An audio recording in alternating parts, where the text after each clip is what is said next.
Hoje nós queremos falar sobre a sétima virtude. Já falamos sobre o amor, que não é um amor de sentimento, é um amor de escolha, é um amor sacrificial, é um amor inteligente. Já falamos sobre alegria, que é o gozo. Falamos sobre a diferença de felicidade e alegria. A felicidade mora numa casa que fica no final de uma rua chamada Conquista. Você corre atrás da felicidade. A felicidade, ela é uma prima muito próxima da angústia e da tristeza, porque o que dá errado, a felicidade dá a impressão que ela já foi embora, te abandonou. Agora a alegria não, a alegria é fruto do Espírito, o gozo é fruto do Espírito. Independente daquilo que aconteça externamente ao seu redor, você está alegre porque esse fruto foi plantado dentro de você pelo Espírito Santo de Deus. Falamos também sobre paz. Não é a paz que o mundo dá, não é uma paz falsa, como Jesus mesmo disse: deixo-vos a paz, a minha paz vos dou. Eu não vou lá dou como o mundo a dá. Então a paz que o mundo dá é uma paz falsa, é uma paz utópica, mas a paz que Jesus dá é uma paz em meio às adversidades, porque se eu perguntar quem tem luta aqui, todos terão, todos levantarão a mão, mas o que faz você permanecer de pé em meio às lutas? O sentimento de paz que foi plantado dentro de você, e isso tem um nome: fruto do Espírito. Essa virtude chamada paz é o que nos dá graça, sabe, e entendimento para poder vencer as adversidades da vida de cabeça erguida. Longanimidade ou paciência, uma das virtudes mais importantes dentro deste fruto maravilhoso chamado fruto do Espírito. Paciência, tá? É uma das partes mais difíceis para o ser humano. Hoje em dia parece que se você disser para alguém calma, tenha paciência, é uma ofensa, porque as pessoas hoje estão no apertar o botão. Você não precisa mais sair de casa para comer, você não precisa mais, você não precisa mais sair de casa para comprar alguma coisa, tá? Você não precisa, às vezes, esperar horas para assar algo na sua casa, tá certo? Você pediu, chega, você apertou um botão, está pronto.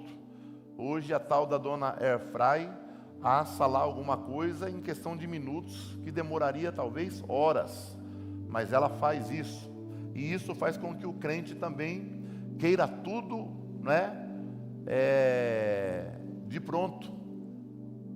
Então hoje, quando você fala para alguém, tenha paciência, calma, você tem que estar um pouco distante dela, sabe? Porque ela pode falar: calma o quê? Você não sabe o que eu estou passando.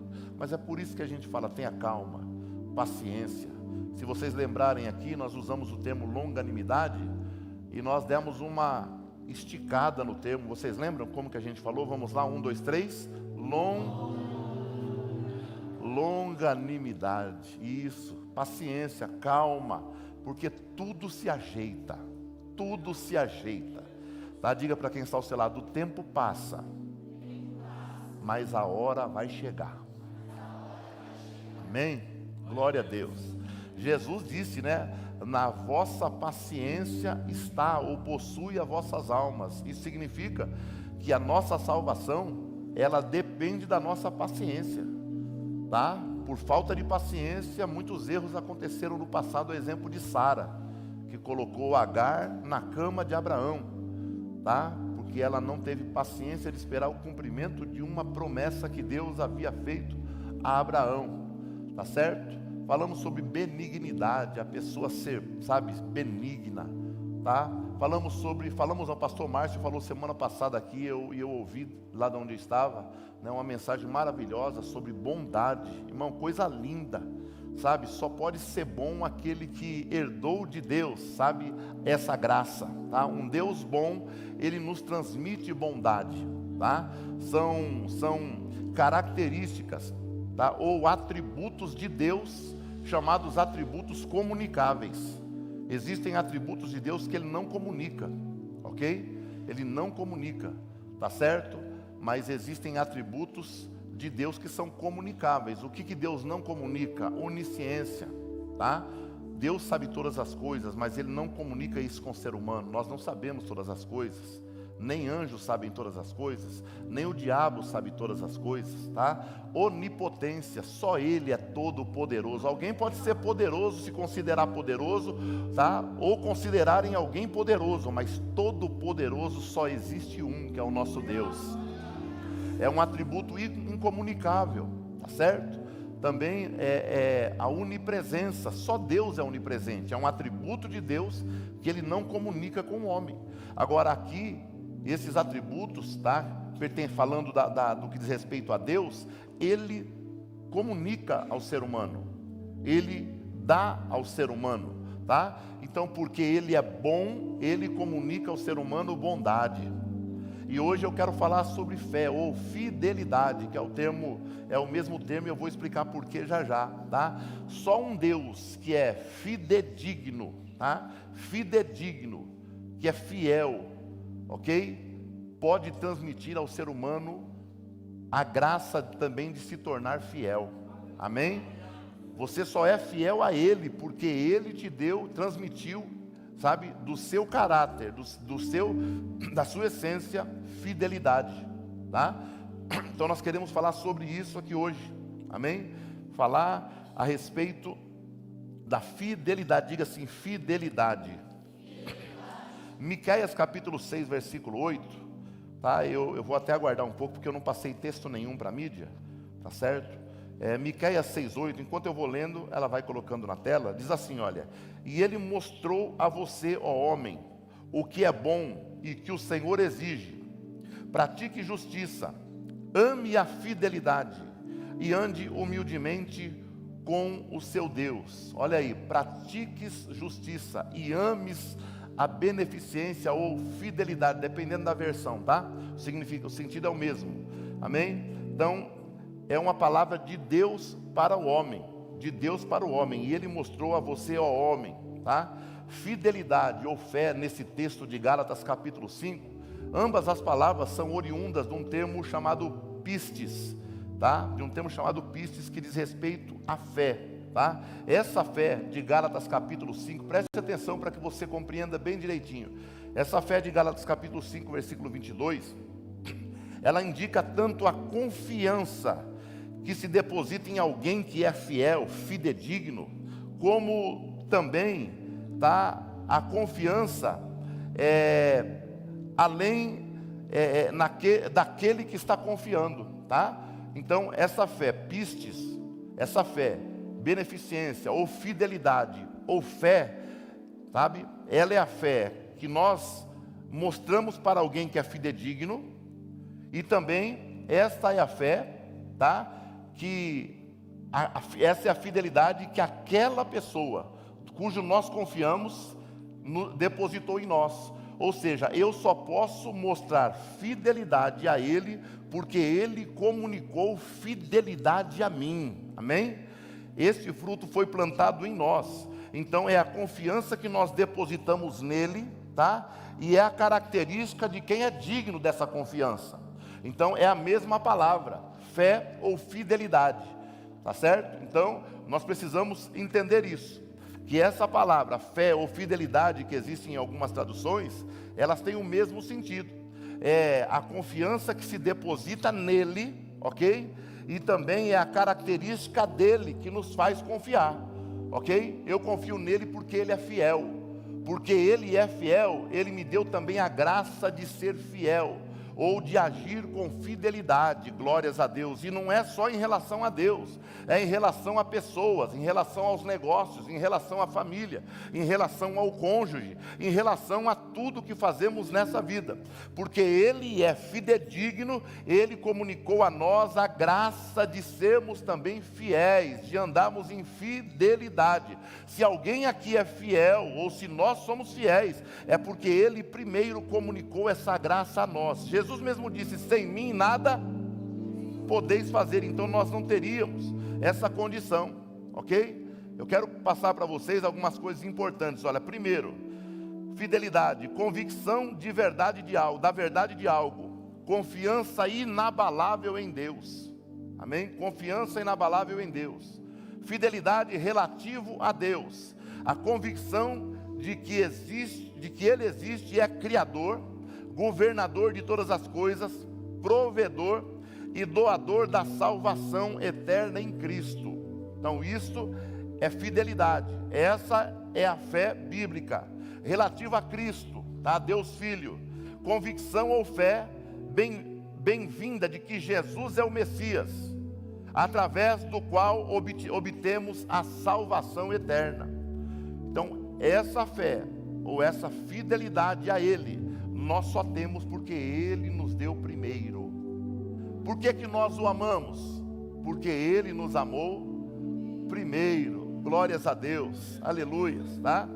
Deus é tão fiel, mas tão fiel, que em relação ao homem, nós podemos dizer a fidelidade de Deus, sabe, a toda prova, registrado em Apocalipse capítulo 13, versículo 8, dá para colocar para nós? Apocalipse 13, 8, olha, perceba, antes do homem ser criado, antes do homem pecar, antes do homem cair, antes de Cristo vir ao mundo do ventre de uma virgem, antes de Cristo cumprir o seu ministério de 3 anos e meio, antes dele realizar milagres, ser crucificado, ressuscitar, Deus já havia mostrado a sua fidelidade a mim e a você, glórias a Deus.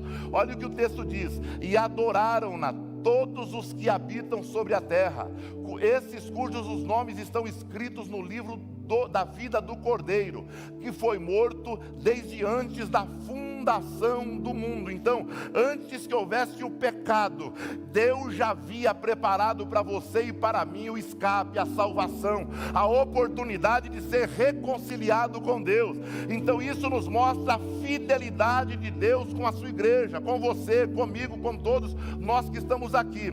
Antes que nós tivéssemos, sabe, sido já infectados pelo pecado lá de Adão e Eva, Deus já havia preparado a oportunidade de reconciliação para nós, ok? Deus não preparou a salvação no meio do caminho, como de repente alguém já disse por aí. Não, Deus teve que enviar Jesus porque o homem pecou, porque não era plano de Deus. Não, nada disso, errado. O texto diz que Jesus é o Cordeiro que foi morto desde antes que o mundo fosse fundado, desde que antes que Deus começasse a dizer bará, ou seja, haja, o Jesus já havia sido morto, glória a Deus, mas ainda estava reservado para o momento certo. Então, quando o homem está caminhando para o inferno, todos pecaram e destituídos estão da glória de Deus, então Deus se revela ao mundo aquilo que Ele já havia preparado antes do mundo ser criado e do homem pecar, porque Ele é fiel para conosco. Deus é fiel. Não tem aquela música que diz: tu és fiel, Senhor, eu sei que tu és fiel. Não empolga não. Não empolga não. Empolga não, senão o povo vai embora antes da bênção apostólica. Deixa, daqui a pouco o louvor canta aí, tá? Então, para que vocês entendam a fidelidade desse Deus maravilhoso, a Bíblia diz em Efésios capítulo 1, versículos 2 a seguir, que Ele nos elegeu, nós fomos eleitos nele desde antes da fundação do mundo. Olha que coisa linda. Fomos eleitos nele desde antes da fundação do mundo. É por isso que muita gente não entende quando o crente diz assim, sabe, que ele vai para a eternidade. Muita gente pensa: o crente vai morar no céu. Não, eu não vou morar no céu. Não, eu vou para a eternidade, eu vou para o céu quando Jesus vier buscar a sua igreja, mas a gente volta com ele para habitar aqui na terra com o corpo glorificado. É o que a Bíblia diz, tá certo? E tem gente que não entende tudo isso, essa questão espiritual do crente depois, sabe, que Cristo voltar, ele receber um corpo glorificado para viver eternamente com Cristo. Ele não consegue compreender isso, porque ele pensa que a origem dele é a terra, porque ele ouviu alguém dizer que Deus foi lá e fez o Adão e Eva, sabe, fez Adão ali do pó da terra, então pensa que o homem, a origem do homem é o pó da terra. Não, a Bíblia nos diz que Deus nos elegeu nele desde antes da fundação do mundo, ou seja, na eternidade. Deus pensou em mim e em você, não foi quando fez Adão do pó da terra. Deus pensou em nós antes antes da eternidade. O pó da terra foi o momento que Deus formou Adão, mas Ele pensou em você antes da fundação. Então a minha origem não é o pó da terra, a minha origem é a eternidade. Glória a Deus. É por isso que aqui nós cantamos coisas espirituais, pregamos coisas espirituais, acreditamos em coisas espirituais e sobrenaturais, porque nós fomos pensados por Deus antes da fundação do mundo. Quando Deus fez Adão do pó da terra, Ele já tinha planejado você e eu. Aleluia, glória a Deus. Você pode dizer assim: olha, eu dou glória a Deus, porque se Deus não tivesse pensado em mim antes, eu nem estaria aqui hoje. E se eu estivesse, talvez eu seria uma pessoa vazia, sem expectativa de vida eterna. Diga: mas Ele me amou, Ele planejou, Ele formou e soprou em mim o seu Espírito, me dando a oportunidade de me conectar com Ele. E por isso hoje eu sou feliz, porque sinto a sua presença. É verdade? Aleluia. Então é por isso que nós falamos, sabe? Falamos do céu, falamos de coisas eternas, falamos de coisas sobrenaturais, tá? Porque nós servimos um Deus que é sobrenatural, um Deus que é espírito, e Ele tem que ser adorado em espírito, tá? Um Deus que é fiel, e Ele, sabe, Ele almeja, Ele busca, Ele deseja de nós também fidelidade em relação a Ele.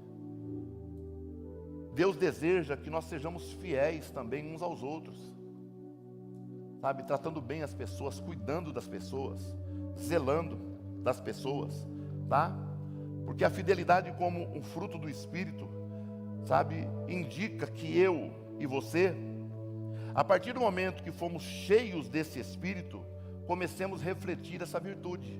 Ele é fiel, Ele é fidedigno, e a partir do momento que Ele está em nós, quando nós reconhecemos Ele como Senhor, o desejo dEle é que essa fidelidade comece a ser refletida em nós também, nas nossas atitudes. É lindo demais isso.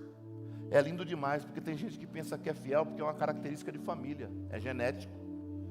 Não, uma pessoa que é fiel é porque o fruto do Espírito Santo, aleluia, está, sabe, dentro dele, se manifestando. Glória a Deus, sendo gerado, sabe, se movendo, dia após dia, levando essa pessoa, mesmo diante de oportunidades, mesmo diante de ofertas, de manjares, essa pessoa permanecer fiel ao Senhor, fiel ao seu cônjuge, fiel a pessoas, sabe? Fidelidade, tá certo? Nesse contexto aqui de João, de Gálatas capítulo 5, tá? É o reflexo, diga assim, fidelidade, como fruto do Espírito, é o reflexo do caráter de Deus, sendo manifestado na minha vida. Glória a Deus. Fidelidade como fruto do Espírito é o reflexo do caráter dele, manifestado em nós. Glória a Deus, manifestado em nós, tá? A fidelidade cristã é uma resposta à fidelidade de Deus. Deus está dizendo: eu estou dando, eu estou comunicando fidelidade a vocês. E a gente, quando age com fidelidade em relação a Ele, a gente está dizendo: Senhor, eu te agradeço, e em louvor, adoração e obediência, eu estou devolvendo a Ti tudo que o Senhor está dando para mim. Glória a Deus, aleluia, tudo que o Senhor está dando para mim. Deus é a fonte da fidelidade, Deus é a fonte da fidelidade. Como crentes, tá? Nós somos chamados a refletir esse caráter. Glória a Deus, nós somos chamados a refletir esse caráter. Quando Deus chama Abraão, em Gênesis capítulo de número 12, perceba, no capítulo 11, Terá, pai de Abraão, ele morre. No capítulo 11, o irmão de Abraão, chamado Arã, é assassinado. Tá? A história diz que Arã foi assassinado por Nimrod. Nimrod abriu a barriga de Arã, irmão de Abrão. As tripas de Arã caíram no chão diante do seu pai Terá. Nimrod assassina Arã. E Terá, pai de Abraão e de Arã, ele vê o seu filho morrendo. Ele sai então da Mesopotâmia, da sua terra, no capítulo 11 de Gênesis. E está indo agora com Abraão, Sara, Ló, filho de Arã, que morreu. E quando ele chega num determinado lugar, por nome Arã, o pai de Abraão, quando ele viu o nome da cidade, ele não suporta, porque ele havia perdido um filho assassinado chamado Arã. Quando ele chega numa cidade chamada Arã, ele também não suporta, ele morre. E a Bíblia fala que ali Deus começa a preparar algo para mudar a vida de Abraão. Abraão se chamava Abrão, Sara se chamava Sarai. No capítulo 12 do livro de Gênesis, quer colocar na tela para nós? A Bíblia nos fala que Deus fala com Abrão, e o Senhor disse a Abrão, Pai exaltado é o significado: sai da tua terra, da tua parentela, da casa do teu pai, para a terra que eu te mostrarei. Aleluias. É a primeira oportunidade que Deus dá para que o homem cresça pela fé. Pela fé. Aqui se inicia algo na história da igreja, na história da humanidade, perdão, chamado dispensação da fé. Aqui eles saem da dispensação do governo humano que era após o dilúvio. E no capítulo 11, quando Deus destrói a torre de Babel, acontece toda essa tragédia que eu acabei de dizer. Encerra ali o ciclo de Abrão. No capítulo 12, Deus vai até Abrão e fala com ele. Abrão nunca havia ouvido a voz de Deus. Abrão não sabia quem era Deus. Terá, pai de Abrão, era um próspero construtor de ídolos, rico, abastado. E agora Deus fala com Abrão: sai da tua terra, do meio dos teus parentes, e vai para uma terra que eu ainda vou te mostrar. Deus queria mostrar a sua fidelidade a Abrão. Ao mesmo tempo, Deus queria que Abrão refletisse essa fidelidade crendo na sua palavra. Aleluia. Glória a Deus. Deus nunca em toda a história da Bíblia falou para alguém: faça isso desse jeito, porque no meio do caminho eu vou fazer isso, lá eu vou abrir uma porta, lá vai acontecer isso. É só lembrar de José.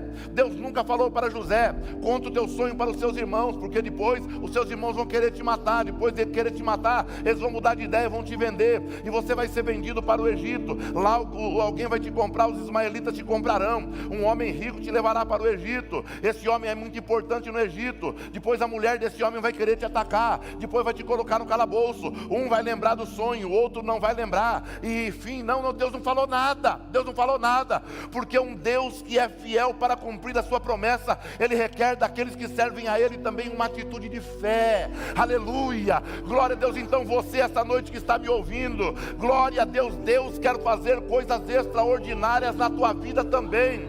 Mas você às vezes se para dizendo: Senhor, mas fala comigo isso, me mostra isso, me fala como vai ser isso. Senhor, me dá um sinal. Deus não vai dar sinal. Deus quer que você creia que Ele é fiel para cumprir aquilo que Ele te prometeu. Aleluia, glória a Deus. Sai do meio da tua parentela, vai para uma terra que eu ainda vou te mostrar. Eu não mostrei nada. Deus está dizendo: eu não mostrei nada para Abrão. Eu só falei: vai, porque eu ainda vou te mostrar.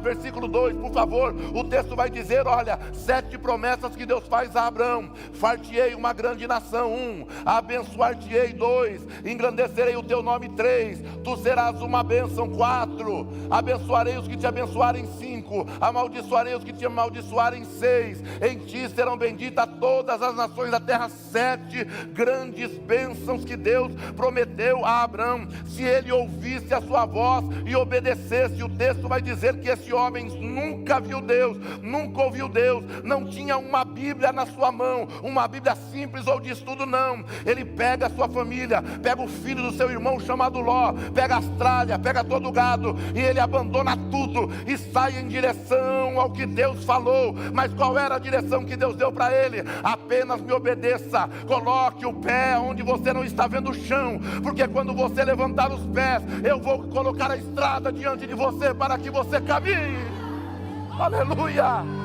Aleluia, glória a Deus. Fé é isso, fé é você colocar o pé onde você não está vendo. Fé é você entender que você precisa colocar o primeiro tijolo para construir. Fé é você acreditar que Deus é fiel, mesmo que tudo pareça perdido. Deus é fiel para fazer tudo que parece perdido ser revertido. Que você que está em último, Deus pode colocar à frente. Você hoje que está passando um aperto, Deus pode mudar a tua história sim. Você que está se sentindo fraco na fé, creia pela fé, olha, por menor que ela seja, que Deus pode mudar a tua história ainda hoje.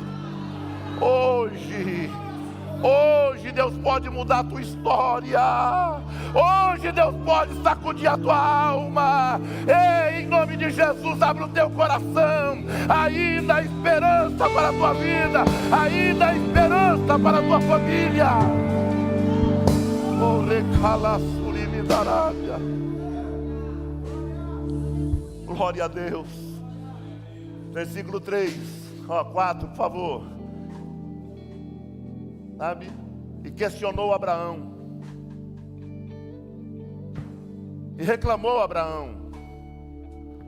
Assim, fez bico Abraão. E duvidou Abraão. O que é que diz? Assim, como que? Aleluia, glória a Deus. Porque quem tem fé, aleluia, quem tem fé não precisa de sinal. Quem tem fé não precisa de sinal. Quem tem fé não precisa pedir de confirmação para ninguém. Não precisa ir na casa de ninguém buscar profeta. Não precisa. Irmão, quem tem fé, crê e pronto. Aleluia. Quem tem fé, crê e pronto. Fé e responsabilidade. Foi como o Senhor lhe tinha dito. Diga assim, ele foi como Deus mandou.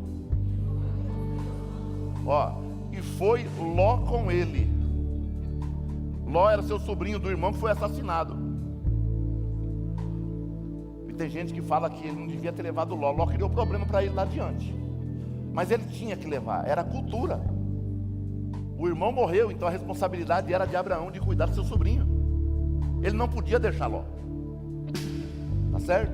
Quem tem fé não foge, além de crer, não foge das suas responsabilidades. Quem tem fé não foge das suas responsabilidades. E Abraão, da idade de 75 anos, quando saiu de Harã, tá? E tomou Abraão a Sarai, sua mulher, e Ló, filho de seu irmão, e toda a sua fazenda que havia adquirido, e as almas que lhe acrescentaram em Harã, e saíram para irem à terra de Canaã, e vieram à terra de Canaã. Vamos lá.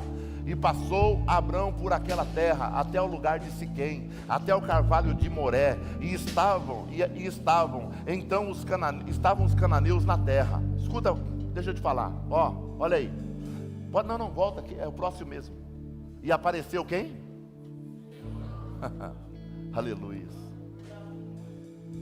Quando você tem fé, crê, uma fé viva, por mais que você confia no seu pastor, por mais que você crê, seu pastor é um homem de fé, por mais que você crê nos obreiros da igreja, todo mundo vai tentar te ajudar, é verdade, sabe?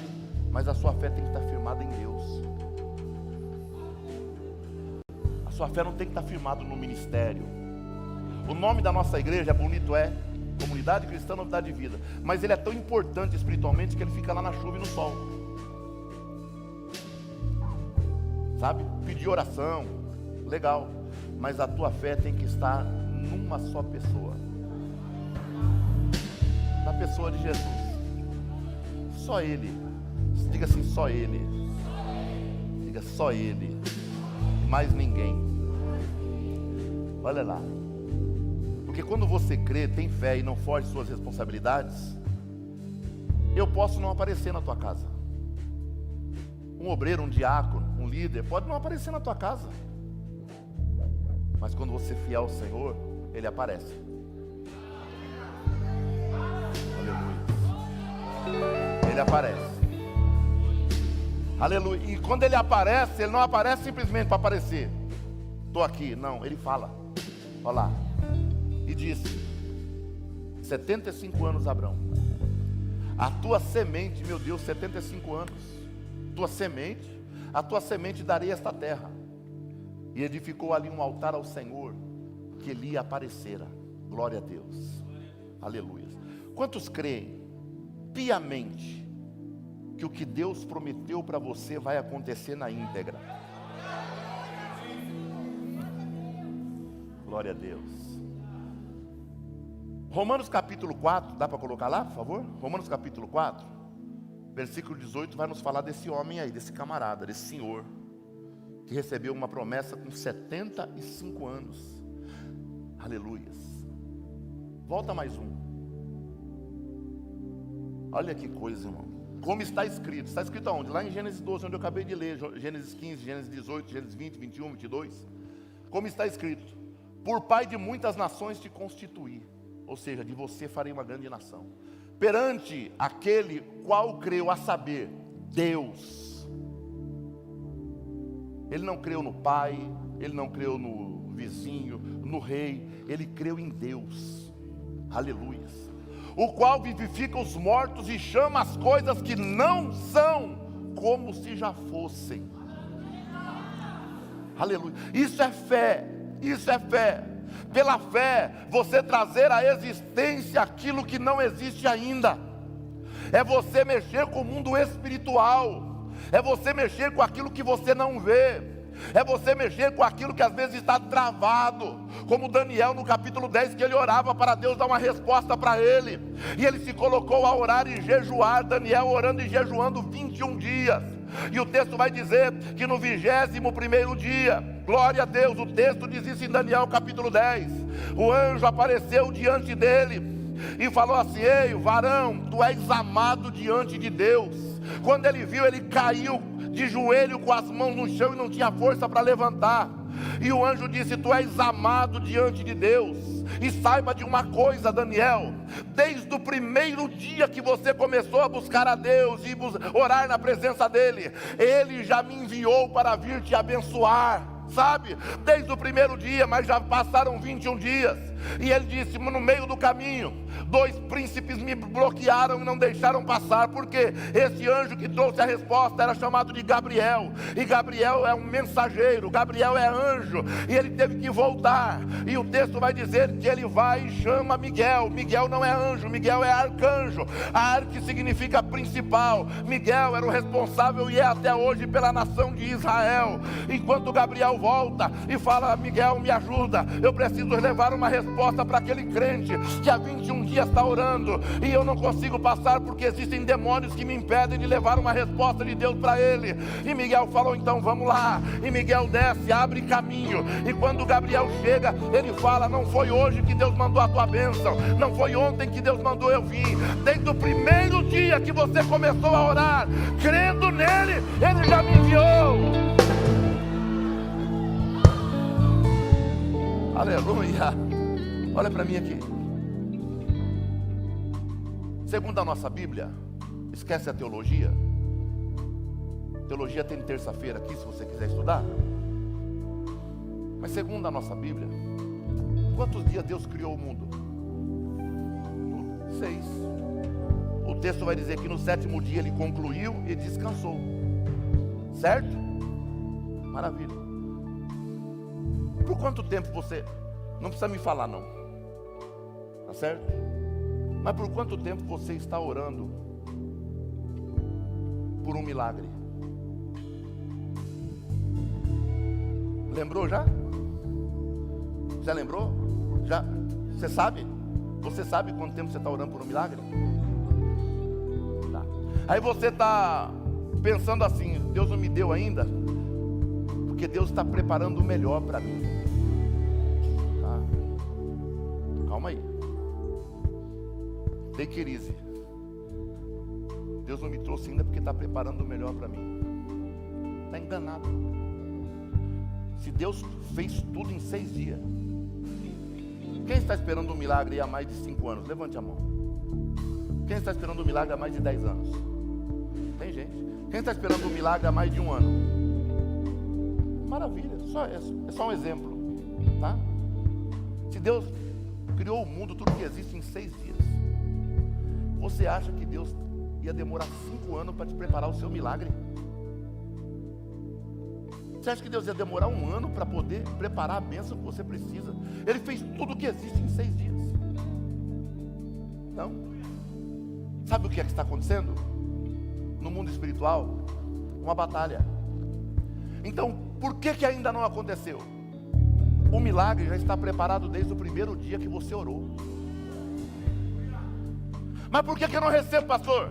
Porque Deus está preparando você para se tornar capaz de administrar a bênção que Ele já preparou para você desde o primeiro dia.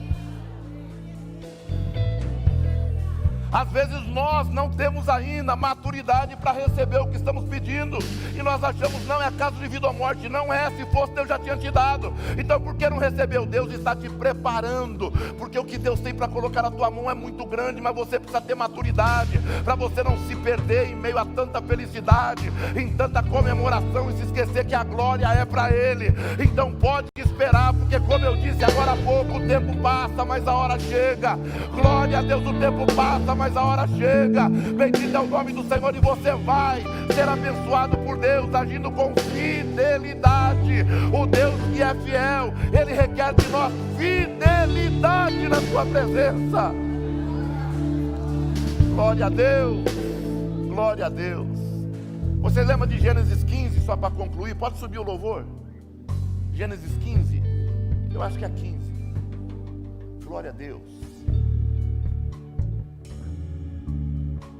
Vamos lá. Depois dessas coisas veio a palavra do Senhor a Abrão, em visão, dizendo: não temas, Abrão, eu sou teu escudo, teu grandíssimo galardão. Pode passar.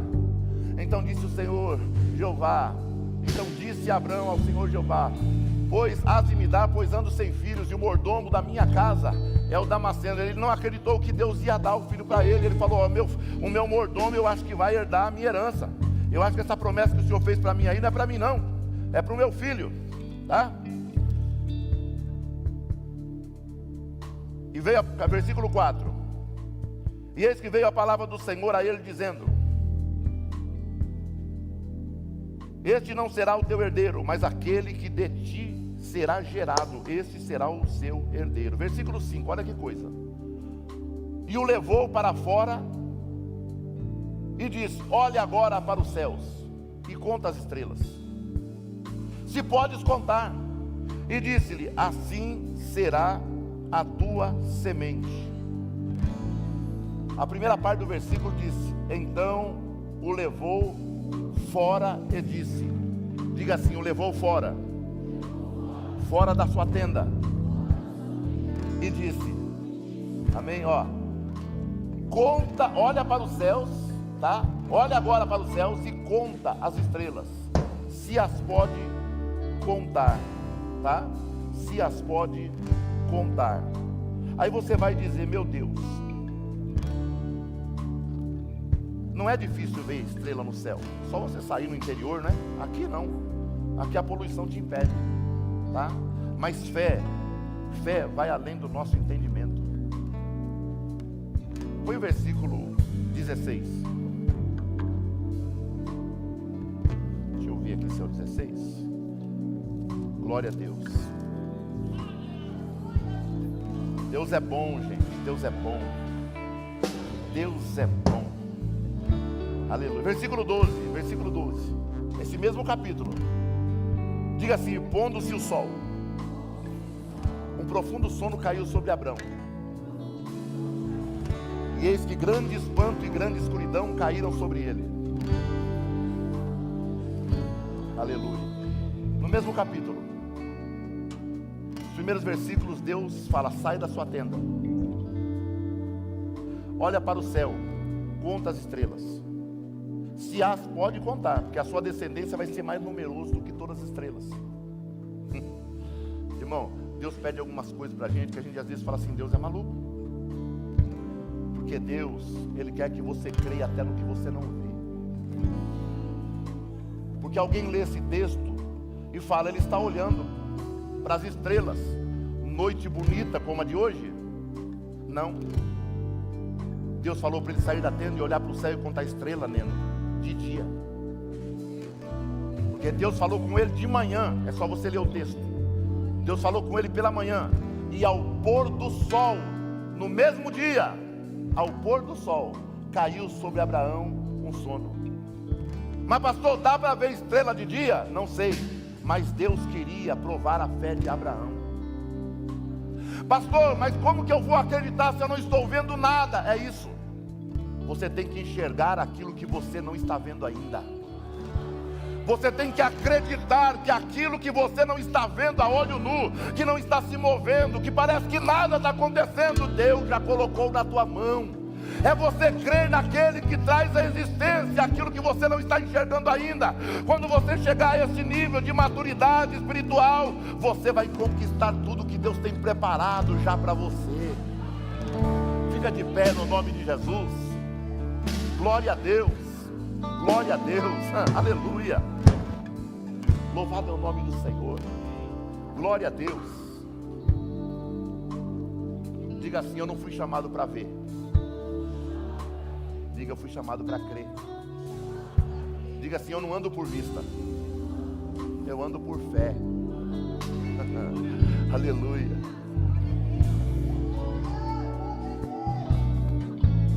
No domingo da ressurreição,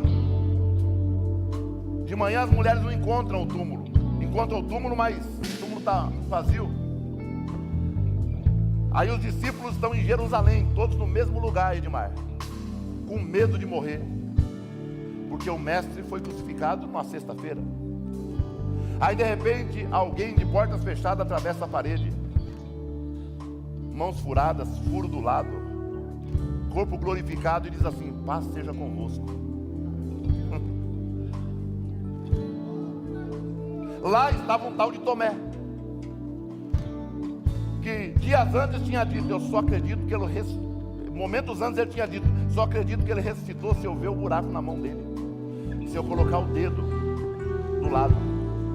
Aí Jesus aparece e fala: vem cá, Tomé. Jesus nem estava no local, mas ele disse: vem cá, Tomé, contempla o buraco na minha mão, coloca o dedo aqui do meu lado. Tomé, seja crente, não incrédulo, creia.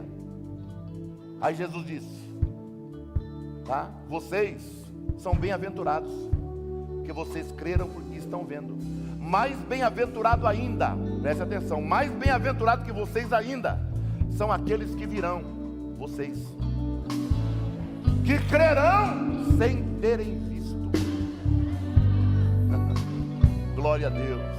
Diga para quem está ao seu lado: você é mais do que bem-aventurado, porque você não precisa ver para crer. Diga: você crê mesmo que você não vê. Aleluia. Glória a Deus. Levante suas mãos para o céu. Glória a Deus. Feche os seus olhos. Adore ao Senhor.